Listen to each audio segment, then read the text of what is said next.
Narrative interview with Adelaide Haynes. This is Adelaide. Adelaide is an international and communications officer at the University of Wollongong. I met Adelaide through the UOW Creative Program, which is an initiative that consists of TikTok, Twitter, and Instagram, and provides a platform for the creative industries at UOW. Adelaide studied international studies and communications and media at the University of Wollongong and graduated in 2018 with her honours.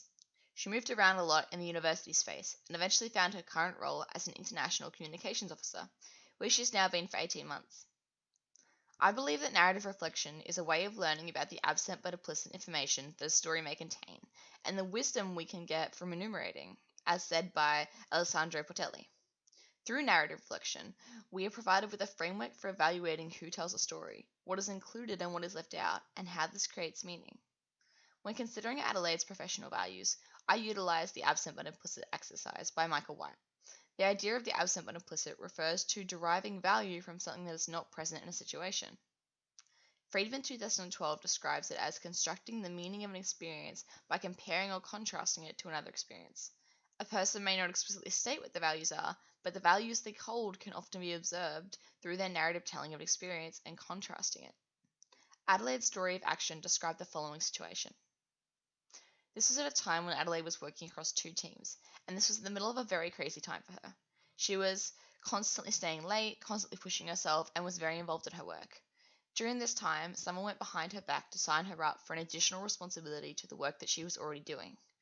When recounting this story, Adelaide expressed that she was very dedicated to her work, and as such would have been happy to take on the additional role.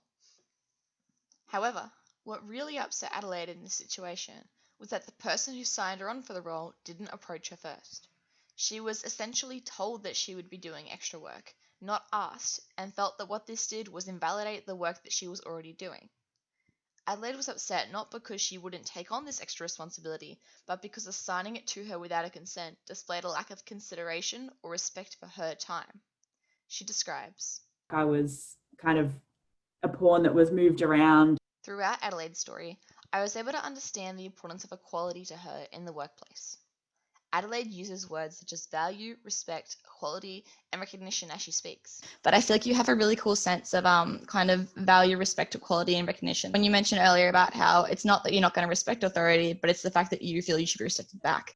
Adelaide's language is indicative of her value that the quality of her work should be the criteria she is based upon, not any other factors such as her age or standing within her company.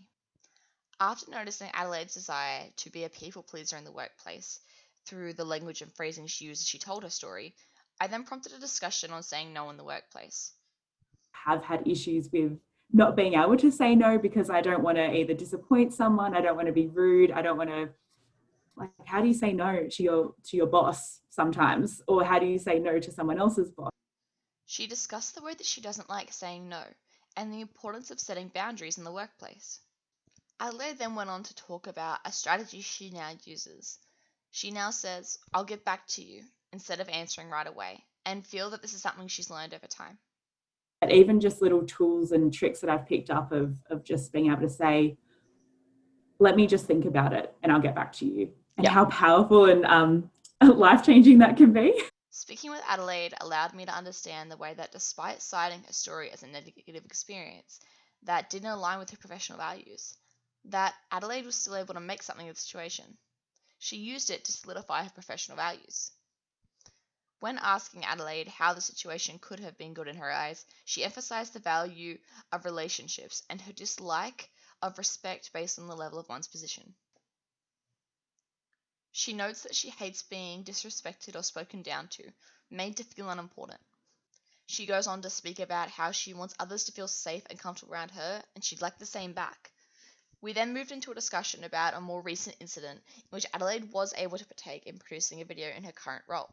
She was approached by a senior manager who noted Adelaide's great attitude and experience and invited her into the project. For Adelaide, this incident was the reverse from the earlier negative interaction. Adelaide then discussed with me her childhood best friend. She spoke about how these ideas, these values of justice and of fairness, were something she formed young and carried into her professional career. When considering how she would use these learned values now, Adelaide noted that making any decision based on your values will put you on the right track. I finally asked Adelaide what she expected from the future of work.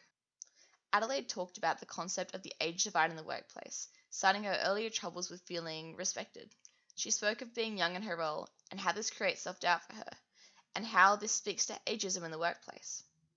She stated that the two-way street of respect is important to her, and she feels like this is steadily evolving. With technology progressing and young people demanding change, she feels there will be a greater focus on listening and respect with every day. One day, she believes that it won't matter what your age or your assets, respect will be based solely on merit. She thinks that being able to be your true, authentic self at work is becoming more valued, and she notes that she wants to see a world in which she can ask her big boss about his music taste without the restrictions of a hierarchical divide.